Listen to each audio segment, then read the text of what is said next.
दोस्तों नमस्कार, YouTube channel चर्चा का विषय में आप सभी का स्वागत है। आज मैं आपको लेकर चलूंगा पाकिस्तान और उत्तर प्रदेश, लेकिन उससे पहले मैं आपको बता दूं मणिपुर की एक घटना के बारे में। आपने मीडिया में कुछ सुना होगा कि मणिपुर में फिर हिंसा भड़की। सोशल मीडिया पर कुछ आईटी सेल के लोगों ने, कांग्रेस के आईटी सेल के लोगों ने एक फोटो डाल रखा है, एक वीडियो क्लिप डाल रखा है जिसकी हेडलाइन है कि यह कोई रूस और यूक्रेन युद्ध का मैदान नहीं है, ये भारत का मणिपुर है।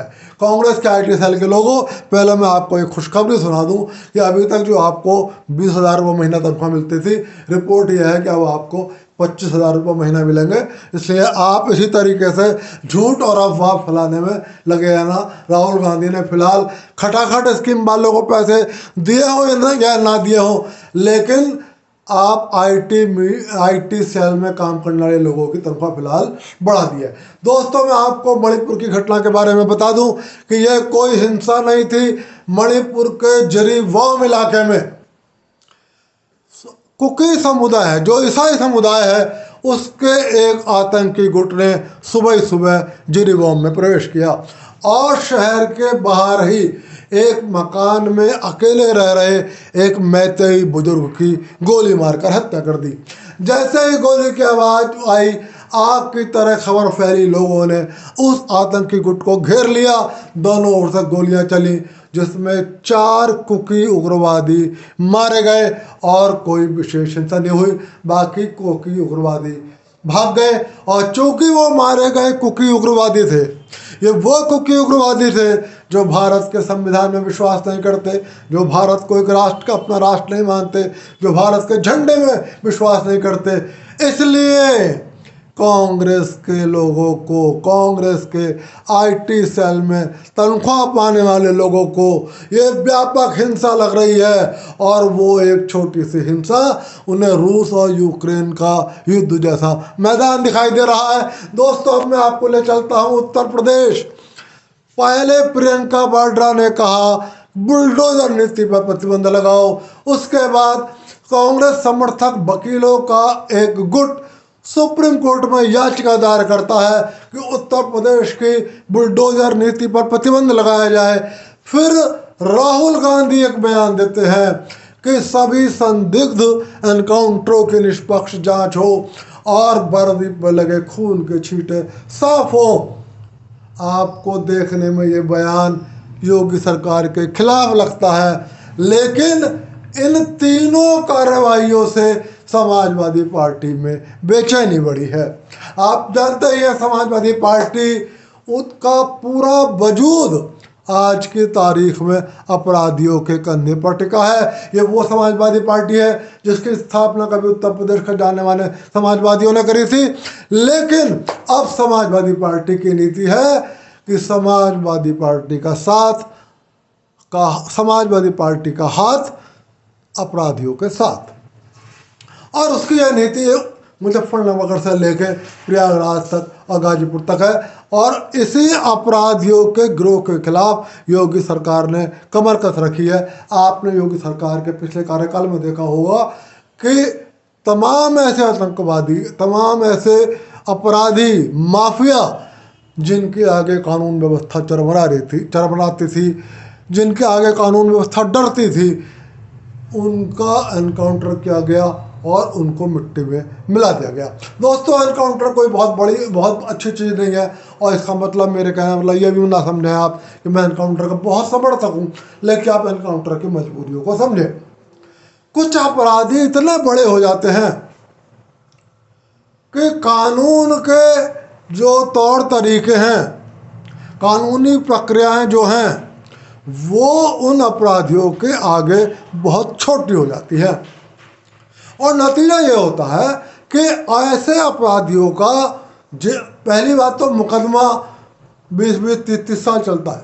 पता लगा उसने 30 मर्डर कर दिए, 40 मर्डर कर दिए, 50 मर्डर कर दिए, लेकिन किसी भी मुकदमे का फैसला नहीं हुआ। और चाहे जितना बड़ा अपराध कर दे, किसी की लोअर कोर्ट से, किसी की डिस्ट्रिक्ट कोर्ट से, तो किसी की हाई कोर्ट से, तो किसी की सुप्रीम कोर्ट से जमानत हो जाती है और वो हफ्ता भर, महीना भर, 15 दिन या 2-4 महीने बाद अंततः वो अपराधी जेल से बाहर हो जाता है और दोबारा अपने काम में लग जाता है, समाज को परेशान करता है। ऐसे अपराधियों का एनकाउंटर किए जाने की नीति रही है, बस योगी सरकार से पहले उसको अमल में नहीं लाया जाता था, लेकिन यह आवश्यक है क्योंकि वो जेल से बाहर आते थे, न्यायिक प्रक्रिया थी कि इनके खिलाफ गवाही लाओ, कोई उनके खिलाफ गवाही देने की हिम्मत नहीं जुटा पाता था, और यदि किसी ने जुटाई तो उसका परलोक गमन हो जाता था, उसका मर्डर हो जाता था।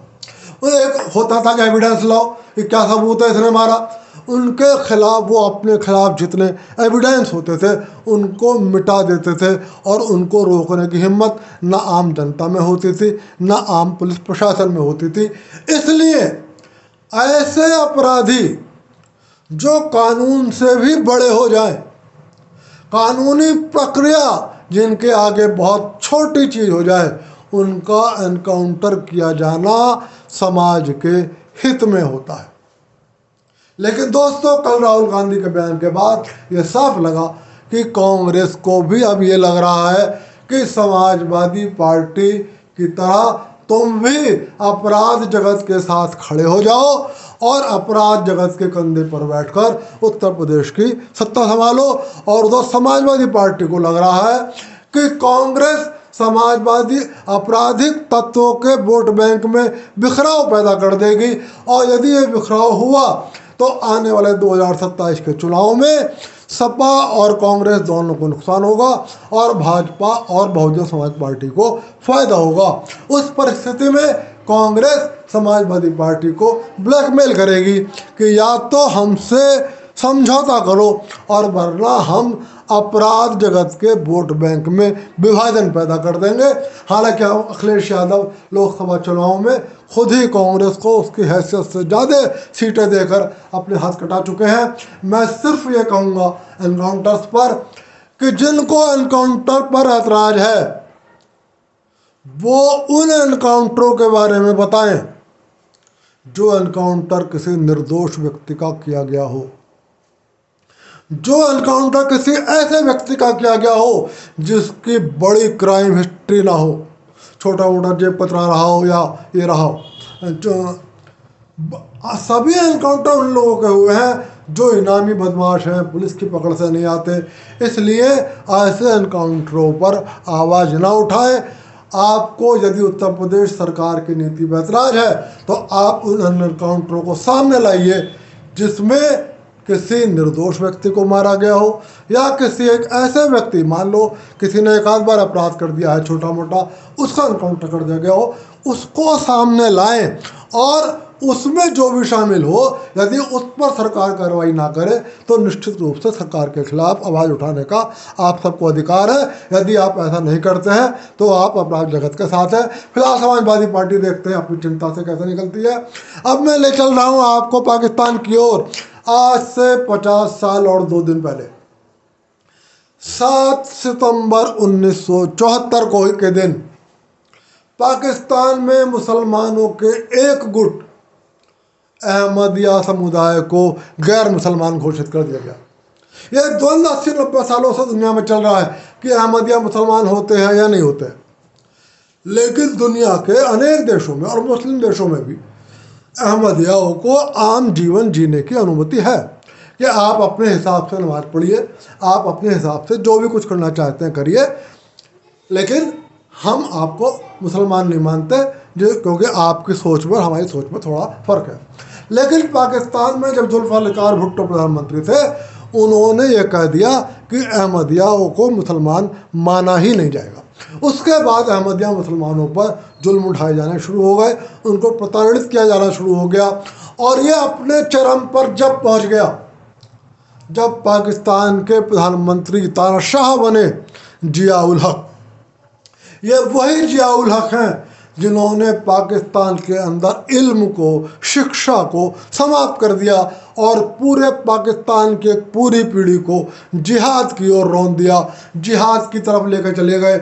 आपको याद हो, यदि उस समय 1984 के आसपास अफगानिस्तान घटनाक्रम चल रहा था, अमेरिका बड़े पैमाने पर पाकिस्तान को पैसा दे रहा था कि आप किसी भी तरीके से पाकिस्तानी युवाओं को, पाकिस्तान में ट्रेनिंग ले रहे लोगों को अफगानिस्तान में घुसाओ और सत्ता से बेदखली कराओ रूलिंग पार्टियों की। तो उसी पैसे को लेने की चाहत में जिया उल हक ने पाकिस्तान की एक पूरी पीढ़ी का जीवन बर्बाद कर दिया और उन्हें जिहाद की ओर ले गए और अहमदिया मुसलमानों पर और जुल्म उठाते हुए ये कह दिया कि आप सड़कों पर निकलकर एक मुसलमान जैसा व्यवहार नहीं कर सकते, चाहे वो अभिवादन करने का तरीका हो, चाहे वो मिलने जुलने का तरीका हो, और साथ ही ये भी कह दिया कि आप जहाँ पर अपनी उपासना करते हैं उसको आम मुसलमान की तरह मस्जिद नहीं कह सकते और ना ही मस्जिद की तरह आप अपने उपासना गृहों का निर्माण कर सकते हो। उसके बाद अहमदिया मुसलमानों पर बड़े जुल्म उठाए गए, बहुत अहमदिया मुसलमानों की पाकिस्तान में हत्याएं करी गई। कुछ अधिकांश अहमदिया या तो पाकिस्तान छोड़ने को मजबूर हुए, काफ़ी अहमदिया भारत आए और अधिकांश अहमदिया समुदाय के लोगों की हत्या कर दी गई। हालांकि पाकिस्तान के पंजाब प्रांत में 2-3 गांव ऐसे हैं जहां के मुसलमानों ने आपस में तय कर रखा है कि भले ही हम अहमदिया और गैर अहमदिया हैं लेकिन हम रहेंगे एक साथ, रहेंगे आपसी भाईचारे के साथ। निश्चित रूप से ये बहुत अच्छी बात है और मैं पाकिस्तान के पंजाब प्रांत के शेखुपुरा और उसके आसपास के उन 2-3 गाँवों के लोगों को बहुत बहुत शुक्रिया, बहुत बहुत बधाई देना चाहता हूँ कि आप पूरे पाकिस्तान को भाईचारे की ओर लेकर जाना चाहते हो। दोस्तों, भले ही कोई आपका और किसी का भी पूजा करने का या आप अलग किसी को मानते हो, वो किसी को अलग मानते हो, अलग अलग तरीके से आप अपनी पूजा कर सकते हो, लेकिन हिंसा की किसी भी धर्म में स्थान नहीं है। सबको इसको अवॉइड करना चाहिए। दोस्तों, आज के बाद यहीं तक, कल फिर मिलूंगा किसी विषय पर। आपसे फिर अनुरोध है कि यदि पसंद आए तो वीडियो को लाइक कर देना और चैनल को मेरे सब्सक्राइब कर देना। आप सभी को नमस्कार।